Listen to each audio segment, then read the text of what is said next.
നമുക്ക് തിരികെ ശബരിമലയിലേക്ക് പോകാം. അവിടെ തിരക്ക് വർദ്ധിച്ചിട്ടും തീർത്ഥാടകർക്ക് സുഗമമായി ദർശനം നടത്താൻ സാധിക്കുന്നുണ്ട്. അതിനൊരു കാരണം അതോടൊപ്പം അതിലേറെ നിർണായകമായത് 18ാം പടിയിലെ ഒരു കൂട്ടം പോലീസുകാരുടെ അധ്വാനമാണ്. റിപ്പോർട്ടിലേക്ക്. ശബരിമലയിൽ ഓരോ ദിവസം കഴിയുന്തോറും തിരക്ക് വർദ്ധിക്കുകയാണ്. പക്ഷേ അപ്പോഴും തീർത്ഥാടകർക്ക് മണിക്കൂറുകൾ കാത്തു നിൽക്കേണ്ട സാഹചര്യമില്ല. അതിന് കാരണം എനിക്ക് പുറകിൽ കാണുന്ന കേരള പോലീസിന്റെ അധ്വാനമാണ്.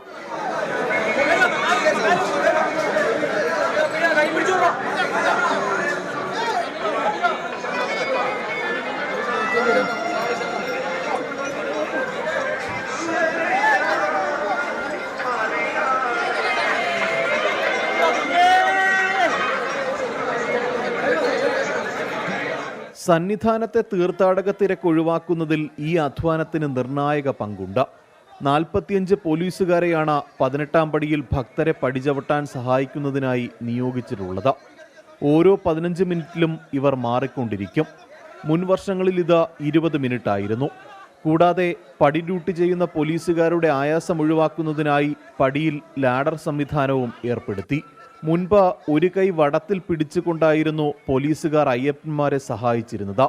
ലാഡർ സംവിധാനം ഏർപ്പെടുത്തിയതോടെ ഇരു കൈകൾ കൊണ്ടും പടികയറാൻ ഭക്തരെ സഹായിക്കാൻ കഴിയുന്നുണ്ട്. മേൽനോട്ടത്തിന് ഡിവൈഎസ്പിമാരും കൊടിമരത്തിന് മുന്നിലുണ്ടാകും. മുൻകാലങ്ങളിൽ മിനിറ്റിൽ 60-ൽ താഴെ ഭക്തരാണ് പടി ചവിട്ടിയിരുന്നതെങ്കിൽ ഇന്ന് 80ആയി ഉയർന്നു. ഭക്തരെ 18ാം പടി കയറ്റുന്നതിൽ അനുഭവപ്പെട്ടിരുന്ന തടസ്സമാണ് മുൻവർഷങ്ങളിൽ സന്നിധാനത്തടക്കം തീർത്ഥാടക തിരക്ക് വർദ്ധിക്കുവാനും പമ്പയിലും സന്നിധാനം ശരണപാതയിലും മണിക്കൂറുകൾ നീണ്ട ക്യൂവിനും ഇട നൽകിയിരുന്നത്. എന്നാൽ പടി ഡ്യൂട്ടിയിൽ മണ്ഡലകാല ആരംഭം മുതൽ നടപ്പിലാക്കിയ മാറ്റത്തിലൂടെ പടികയറ്റം വേഗത്തിലാക്കുവാനും തീർത്ഥാടക തിരക്ക് ഒഴിവാക്കുവാനും സാധിച്ചു. Cameraman NS സജീവിനൊപ്പം MG Pratheesh, 24 Sannidhanam.